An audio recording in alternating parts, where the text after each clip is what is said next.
नमस्कार, मैं doctor Meenakshi Verma, MD obstetrics and gynaecology, your friend philosopher and guide. अभी तक हमने प्रेगनेंसी और लेबर के बारे में जाना।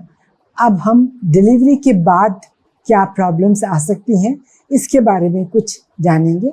तो आज का टॉपिक है पोस्ट डिलीवरी केयर या पोस्ट पार्टम पीरियड में क्या केयर या क्या सावधानियां आपको बरतनी चाहिए या क्या जानकारी आपको चाहिए।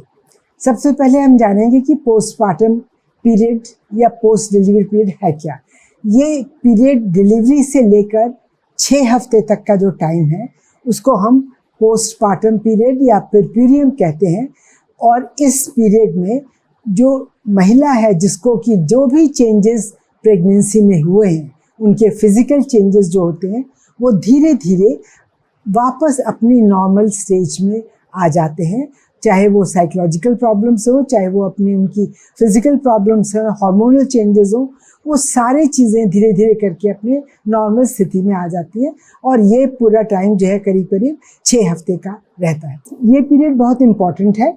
और पहले इसमें ज़्यादातर डिलीवरीज जब पहले घर में हुआ करती थी तो इस पर कोई ध्यान ही नहीं देता था, क्योंकि बच्चे के आने के बाद सब घर के लोग बच्चे में इतने व्यस्त और खुश हो जाते हैं कि माँ की तरफ ध्यान देना ज़्यादा इम्पोर्टेंट नहीं रहता और उससे कॉम्प्लिकेशन होने की संभावना रहती है।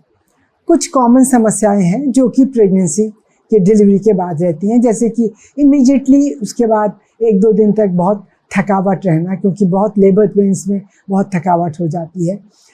बहुत ज़्यादा जैसे नींद नहीं आने की समस्या हो जाती है, थक जाते हैं इतने ज़्यादा कि नींद नहीं आ रही।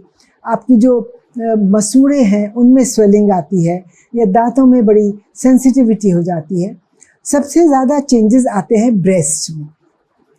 ब्रेस्ट के चेंजेस में पहले 2 दिन तो उतने चेंजेस नहीं आते हैं और बड़ा एक कम सिक्रीशंस होते हैं जिनको कि हम कोलोस्ट्रम कहते हैं। ये एक थिक सिक्रीशन होता है, चिपचिपा पदार्थ जैसा वाइटिश कलर का, जो कि बच्चे के लिए बहुत बहुत इम्पॉर्टेंट है और बहुत न्यूट्रिशियस है। इसमें बहुत सारे ऐसे सब्सटेंसेस होते हैं जिससे कि बच्चे का इम्यून सिस्टम बहुत मजबूत होता है, जिसमें कि उसको आगे आने वाले टाइम पे इन्फेक्शंस ना हो, बीमारियां ना हो और वो बहुत स्वस्थ रहे। लेकिन तीसरे-चौथे दिन के बाद ब्रेस्ट में काफ़ी इंगॉजमेंट होने लगता है। वो इंगॉजमेंट अक्सर तीसरे-चौथे दिन या 5वें दिन it's not so much because of milk collection, ये बल्कि एक लिम्फेटिक इंगॉजमेंट होता है। बहुत ज़्यादा लिम्फ जो वेसल्स हैं वो भर जाती हैं और ब्रेस्ट बहुत लार्ज हो जाती हैं। They become painful and tender और दबाने से मिल्क उतना नहीं निकलता है। लेकिन ऐसी स्थिति में भी बराबर बच्चे को फीड कराते रहना है। एवरी 2 to 3 आवर्स बच्चे को फीड कराना ही है। चाहे आपको ऐसा लगता है कि दूध उसमें कम निकल रहा है, उसके बावजूद उसको बराबर पिलाते रहिए। अगर बहुत ज़्यादा एम्प्टी ब्रेस्ट पे बच्चे को दूध पिलाते हैं या बच्चा ठीक से लैच नहीं करता तो ये ब्रेस्ट में क्रैक्स हो जाते हैं, जिनको हम क्रैक निपल्स कहते हैं। घाव जैसे बन जाते हैं, कभी कभी तो इतना घाव हो जाता है कि उसमें से ब्लड भी निकलने लगता है। पेट बड़ा रहता है। आपको ऐसा लगता है, कई दफ़े पेशेंट्स कहते हैं कि अरे हमारी डिलीवरी हो गई, हमको तो पता ही नहीं लगा कि डिलीवरी हो गई, पेट तो अभी भी इतना बड़ा है, जैसे कि मैं 6 महीने की प्रेग्नेंट हूँ। वो इसलिए रहता है कि जो मसल्स है वो बहुत लैक्स और वीक हो जाती हैं और थोड़ा जो बीच में मिली रहती हैं, नॉर्मल जुड़ी होती हैं, वो सेपरेट हो जाती हैं। तो इसकी वजह से जो एब्डोमिनल वॉल है वो बहुत ही कमज़ोर होती है और जो अंदर इंटेस्टाइन का प्रेशर है उसको बाहर धक्का देता है। तो पेट जो है वो काफ़ी फूला सा रहता है और ऐसा लगता है कि अभी भी बहुत बड़ा है पेट। यूरिनरी ट्रैक्ट इन्फेक्शन बहुत कॉमन चीज़ है डिलीवरी के बाद, क्योंकि डिलीवरी के टाइम कई दफ़ा कैथेटराइजेशन होता है। अगर सिजेरियन हुआ है तो सिजेरियन में तो होता ही है, 24 घंटे से 48 घंटे तक कैथेटर रखते हैं, तो यूरिनरी इन्फेक्शन का चांस बहुत रहता है। जो यूट्रस है at the time of delivery वो इतना बड़ा रहता है कि वो समझ लीजिए कि जो नेवल है हमारा अम्बलाइकस है उसके लेवल पे रहता है, नाभि के लेवल पे। फिर धीरे धीरे वो कम होता चला जाता है और फिर धीरे से वो पेल्विस में चला जाता है एंड 6 वीक्स में नॉर्मल स्टेज में आ जाता है।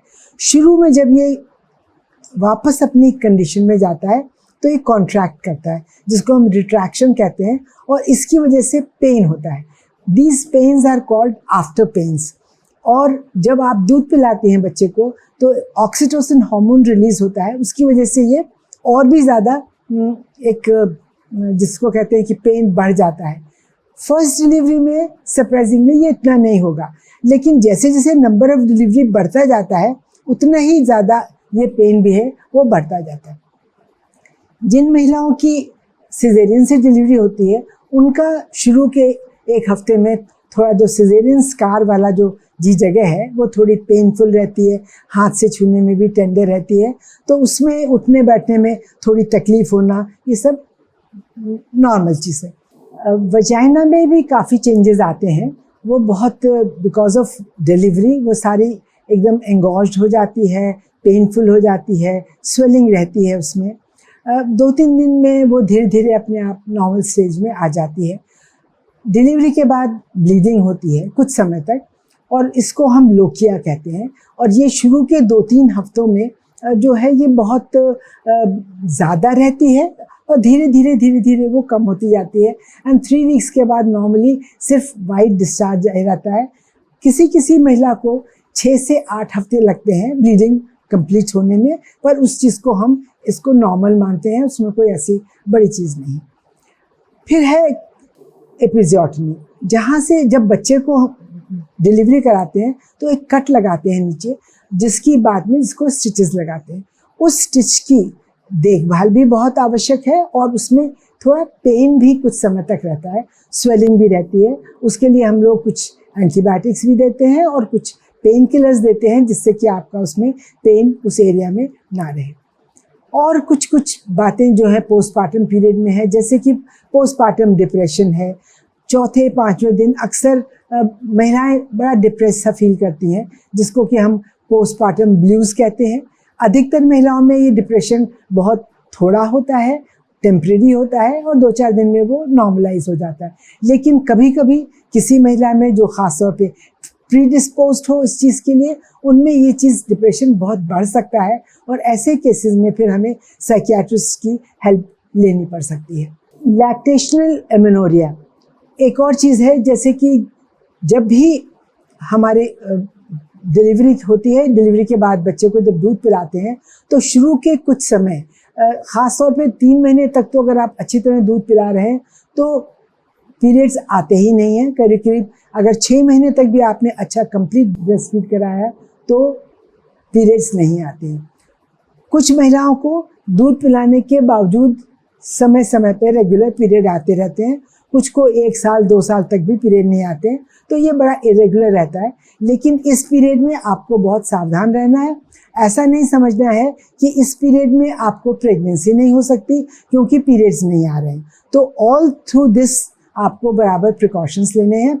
क्या प्रिकॉशंस लेने हैं, इसको जैसे ही डिलीवरी के 6 वीक्स के बाद आप अपने डॉक्टर से चेकअप के लिए जाते हैं, आप उनसे पूछिए कि अब हम नेक्स्ट बच्चे से पहले हम क्या करना चाहिए हमें, जिससे कि हमको 3 साल का गैप या जितना भी आप गैप देना चाहते हैं वो हम गैप दे सकें और बच्चे को पूरी तरह से हम अपना समय दे सकें अच्छी तरह से उसको पालन पोषण के लिए। बच्चे का जो वैक्सीनेशन है उसका भी ध्यान आपको इसी टाइम पे रखना होता है, क्योंकि पहले 6 हफ्तों के वैक्सीनेशंस बहुत इंपॉर्टेंट होते हैं। और जब आपकी डिलीवरी के टाइम जब आपकी छुट्टी होती है तो आपको एक बच्चे का इम्यूनाइजेशन कार्ड मिलता है। कुछ इम्यूनाइजेशंस ऐसे हैं जो कि बर्थ के टाइम ही दे दिए जाते हैं, पर कुछ ऐसे हैं जिनको 6 वीक्स के बाद या 3 मंथ्स के बाद जो बाद में दिए जाते हैं, तो कार्ड के अकॉर्डिंगली आपको देना पड़ता है। अब हमें देखना है कि कॉम्प्लिकेशंस क्या क्या हो सकते हैं पोस्टपार्टम पीरियड में। सबसे इम्पोर्टेंट है कि इन्फेक्शन हो सकता है। इन्फेक्शन के लिए बहुत इम्पॉर्टेंट चीज़ है कि जहां आप डिलीवरी कराएं वो डॉक्टर, वो जो सेटअप है वो ऐसा रहे जहाँ पे कि पूरा स्टरलाइजेशन का ध्यान अच्छी तरह रखा जाए। घर में डिलीवरी ना हो जिससे कि आपका इन्फेक्शन होने का चांस ना रहे। Postpartum infection can be very very dangerous और कभी कभी आपकी ये जानलेवा भी हो सकता है। दूसरा बहुत इम्पॉर्टेंट कॉम्प्लिकेशन है postpartum haemorrhage, secondary haemorrhage. Delivery के 10 से 15 दिन के बीच में कभी कभी बहुत ज़्यादा सडनली एकदम बहुत सीवियर ब्लीडिंग शुरू हो जाती है। कभी भी ऐसा हो कि ब्लीडिंग एक्सेसिव हो रही है तो इमीडिएटली आपको डॉक्टर को कंसल्ट करना पड़ेगा। इसके अलावा और भी जैसे यूरिनरी इन्फेक्शन है, ये बहुत कॉमन है पोस्टपार्टम पीरियड में।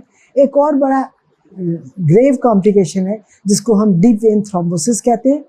इसमें जो महिलाएं बहुत लंबे समय तक रेस्ट पे रहती हैं या ऑपरेशन से डिलीवरी हुई होती है या मूवमेंट नहीं करती या जिनको इन्फेक्शन होता है, एनीमिया होता है, उनको ये कॉम्प्लिकेशन का चांस ज़्यादा रहता है और इसमें इनका पैर में सूजन आ जाती है, ख़ासतौर पे एक अकेले पैर में रेडनेस हो जाती है, बहुत सीवियर पेन होता है। जब ये बहुत ही सीवियर कॉम्प्लिकेशन है और जैसे ही कभी ऐसे सिम्टम्स दिखाई पड़े सेकेंड या थर्ड वीक में तो इमीडिएटली आपको अपने डॉक्टर को कंसल्ट करना है।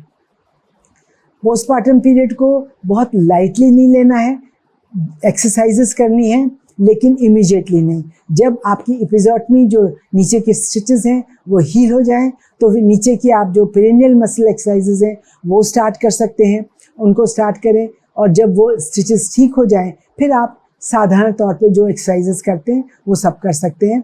6 वीक्स के बाद पूरी एक्सरसाइज कर सकते हैं नॉर्मल डिलीवरी में। अगर सिजेरियन हुआ है तो फिर हम 3 मंथ्स के बाद एक्सरसाइजेस को हम एडवाइस करते हैं। 6 वीक्स के बाद आप अपनी सेक्सुअल एक्टिविटीज़ भी कर सकते हैं। 6 हफ्ते का जब आपका चेकअप हो जाता है डॉक्टर के पास, उसके बाद आप उनसे बात भी कर सकते हैं, सेक्सुअल रिलेशंस रिज्यूम कर सकते हैं और एट द सेम टाइम जो भी आपको मेथड ऑफ कॉन्ट्रसेप्शन आपको सूट करता है, जैसे कि कॉपर टीच सूट करता है या आपको कुछ इंजेक्शन सूट करते हैं या कुछ पिल्स होती हैं स्पेशल जो इस टाइम पे दे सकते हैं, वो आपको लेके फिर जब तक आपका नेक्स्ट बच्चा ना हो जाए तब तक आप उसको करते रहें।